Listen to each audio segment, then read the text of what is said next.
Alam mo, kapag tumatanda na pala tayo, mas priority na natin yung paano maging masaya.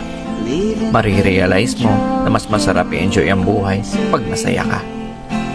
Di mo kailangan makipagtalo sa mga taong walang bilib sa'yo as long as nag-enjoy ka naman sa ginagawa mo. Maiksi lang ang buhay natin, hindi natin kailangan makipag-argumento.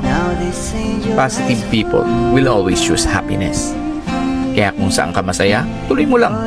Enjoy lang natin ang ating buhay kung saan tayo nagiging masaya. Did what I did because I love her so. Will she ever